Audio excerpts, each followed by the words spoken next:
ஓம் சக்தி. சக்தியில் அனைவருக்கும் என்னுடைய அன்பான வணக்கம். சக்தியிலே இவருக்கு தெரிஞ்ச ஒரு பிரமுகருங்க, பேர் வந்து கலிவரதன். அவர் இருக்கிற ஊர் வந்துங்க அதனூர்.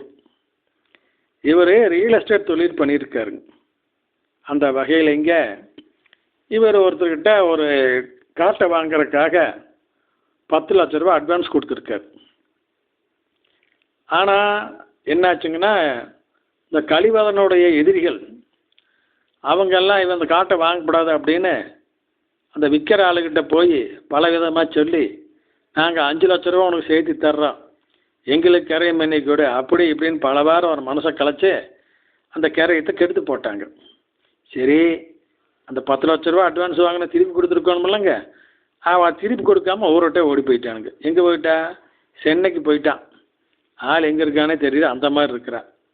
இந்த நிலையில் அந்த கலிவரதன் வந்து நம்ம சக்தி தொண்டர் மோகன் கிட்ட புலம்புறார்.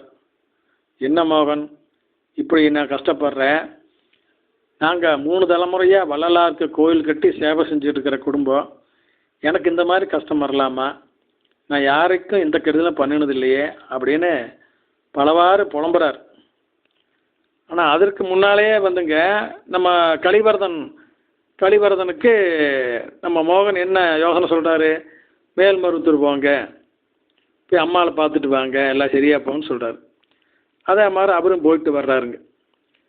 இந்த நிலையில் இங்கே அந்த கலிவரதன் இவர்கிட்ட வந்து புலம்புறதுக்கு முன்னால் அன்னைக்கு காலையில் 6 மணிக்கு மோகன் எந்திரிக்கிறாரு. எந்திரிச்சோடனே பார்த்தா வடலூர் வள்ளலார் ராமலிங்க சுவாமிகள் காட்சி கொடுக்குறாங்க. எப்படி காட்சி கொடுக்குறாங்க? தலையில் அந்த வெள்ளத்துமே முக்காடு போட்டு பாருங்களா, அந்த மாதிரி. ஆனால் முதுகு பகுதி மட்டும் தெரியுது. பின்பக்கமாக காட்சி கொடுக்குறாரு, முன்பக்கம் தெரியல. அப்புறம் மறைஞ்சிடுறாரு. என்னடா அது வள்ளலார் மாதிரி இருக்குதே அப்படின்னு நினைக்கிறாரு.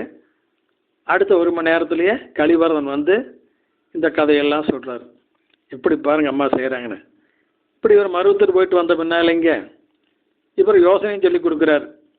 நீ சென்னையில் இருக்கிற அந்த பார்ட்டி போய் பார்த்து உனக்கு வேண்டிய 4-5 பேர்த்த கூட்டிகிட்டு போ, எல்லாம் போய் நல்லா இணக்கமாக பேசுங்க, கோவப்படாதீங்க, அவன் கொஞ்சம் பணம் சேர்த்து கேட்டாலும் கொடுத்துருங்க, அதனால் தப்பு ஒன்றுமில்ல, அப்போ தான் வாங்க முடியும்னு சொல்லியிருக்கிறார்.